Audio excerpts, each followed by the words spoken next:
sunbathing, fly swatting, and a good roll in the hay. Give it up for the champ.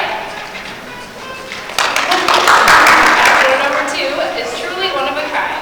He is a double-registered Carmelo stud, a world champion AQHA halter horse, and he loves wide open spaces. He ain't nothing but a hound dog, but he sure looks good in them blue suede bell boots. Here's Elvis. For Bachelor number 3, good looks run in the family. He has an outstanding pedigree with Doc Barr, Cocolina, and Hollywood Donna in his heritage. He loves working cows, running fast, and he's ready to hog tie your heart. Meet One Hot Jose!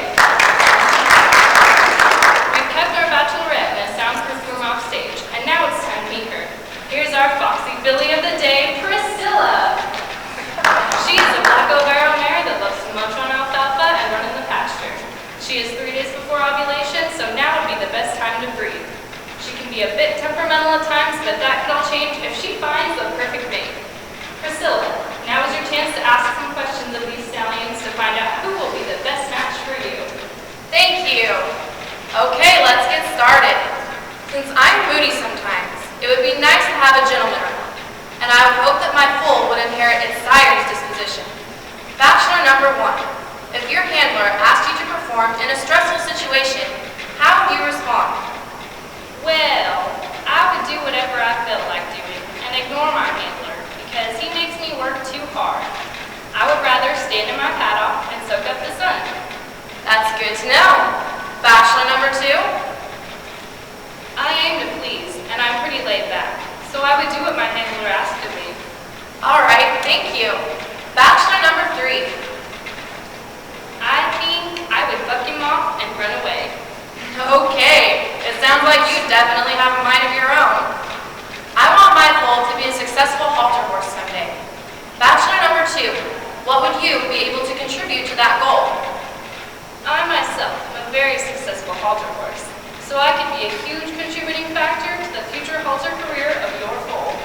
That's impressive. That's not the only thing impressive about me. I'd like to find out what else is. If you choose me, you'll get to. By the way, Bachelor number 2, do you have any gets that are worth mentioning? What do you mean by get? In the equine industry, get refers to all the offspring of stallion.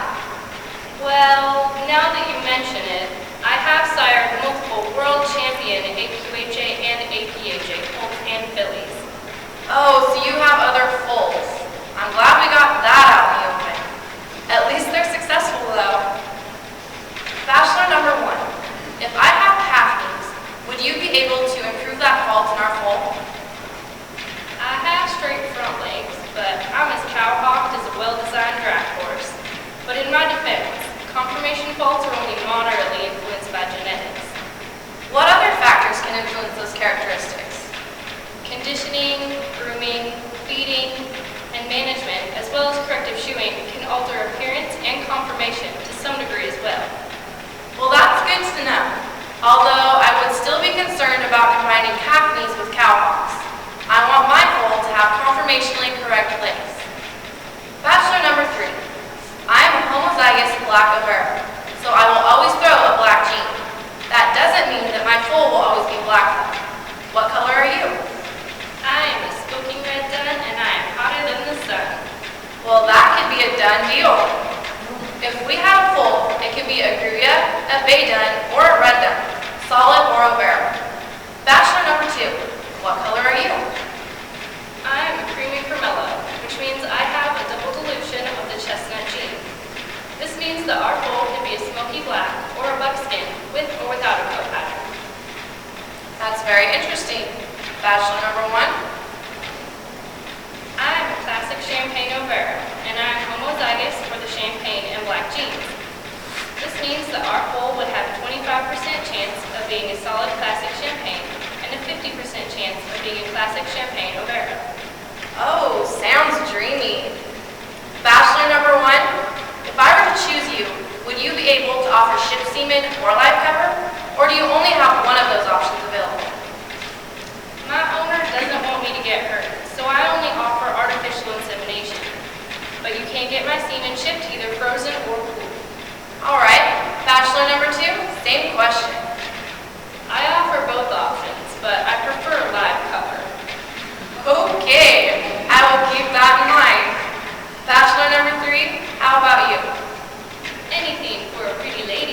I like your style. That's what I like to hear.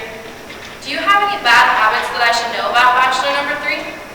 Well, I've been a cribber all my life. It's a habit I just can't seem to kick. And that's about the only thing I haven't kicked.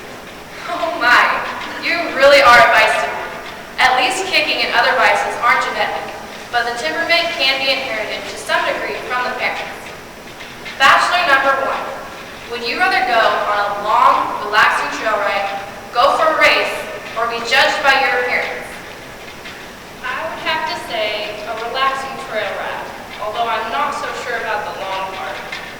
Okay, fair enough. Bachelor number 2?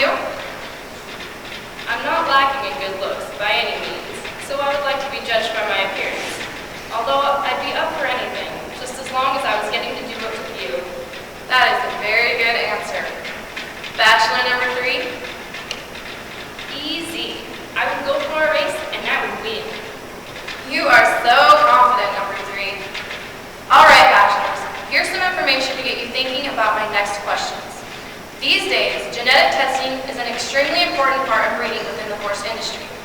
5 of the main genetic diseases that affect stock horses like us are HYPP, or hyperkalemic periodic paralysis, LWO, or lethal white bovera, HERDA, or hereditary equine regional dermal asthenia, PSSM, or polysaccharide storage myopathy, and GBED, also known as glycogen branching enzyme deficiency. I hope you got all of that. Now, I'm a carrier of the HYPP gene, and since I'm an overo pig, I also carry a gene for lethal white syndrome. Bachelor number 1, can you please tell me if you have ever been tested for any of these characteristics and your test results? And while you're at it, it would be great if you could tell me a little bit about a few of these characteristics as well. I have been tested, and I have the same genotype as you for the HYPP and lethal white genes. This means that I have the same version of the genes that control those characteristics. I am a carrier for both, so I have one copy of each of the disease genes. This means that our foal would have a 50% chance of being a carrier of those genes, and a 25% chance of being homozygous. Lethal white syndrome is a condition that is fatal, and our foal would have a 25% chance of having that disease since we are both carriers.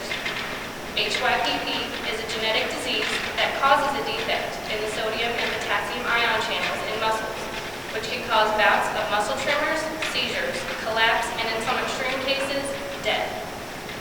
Thank you for that information. Unfortunately, that sounds like more risks than I want to take on my foal having one of those conditions. Bachelor number 2, what can you tell me in regards to these diseases? I am double negative, or NN, for the HYPP gene, so I do not carry that gene. And our foal would only have a 25% chance of inheriting a copy from you and expressing the disease. I am also negative for HERDA and lethal white overa. I can tell you that HERDA is a serious hereditary disease that causes a defect in the collagen that adheres to layers of skin, which can make it abnormally stretchy and can cause lesions. Lethal white overa is a genetic defect that prevents the development of certain nerves in a foal's intestinal tract, such foals are born all white and die shortly after birth. Well, as far as your test results, that sounds like more of what I'm looking for. Bachelor number 3, what is your answer? I am positive, or HH, for the HYPP gene, so I have the disease. And our foal would have a 100% chance of expressing it as well, but a 50% chance of being heterozygous and a 50% chance of being homozygous. Because HYPP is a dominant trait, a horse only needs to be heterozygous or have one copy of the gene in order to express it. I am, however, negative for HERDA, lethal white overa, GBED, and PSSM. GBED, which stands for glycogen branching enzyme deficiency, causes a condition that disables the body's ability to store sugar properly, and it is fatal. PSSM, or polysaccharide storage myopathy, is a metabolic disease that results in the accumulation of high muscle glycogen in muscles and abnormal polysaccharides in muscle tissue. Well, if I'm NH and you're HH, that could be a big no-no. I don't want to take that chance because even though it is manageable, Some breed organizations aren't even allowing HH horses to be registered anymore.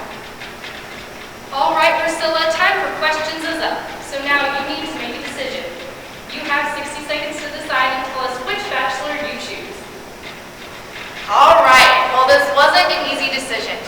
I really liked the sounds of bachelor number 1. He sounded like a flashy guy with a lot of good things going for him, although he didn't sound like much of a go-getter.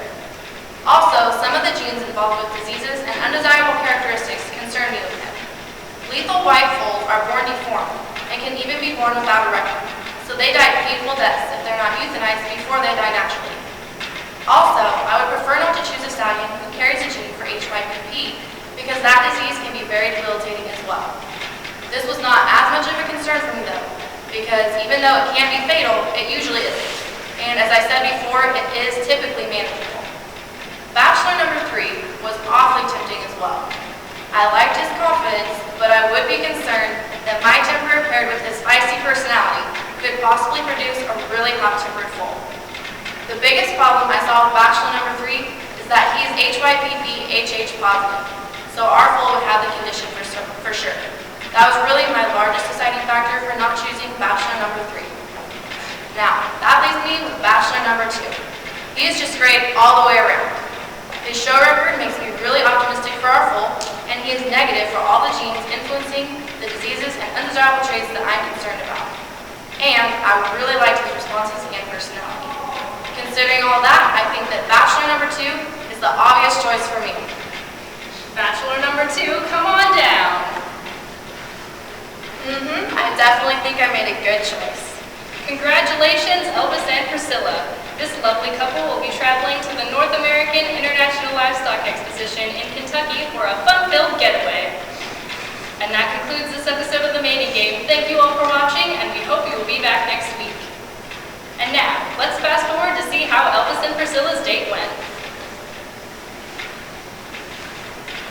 Elvis and I had a wonderful time on our date. 11 months after that exciting getaway, I gave birth to a gorgeous filly. Her name is Lisa Marine, and she is now 6 months old. She will be beginning her halter career soon. She's a smoky black Overo, and we're really excited to see how she's going to do in the show.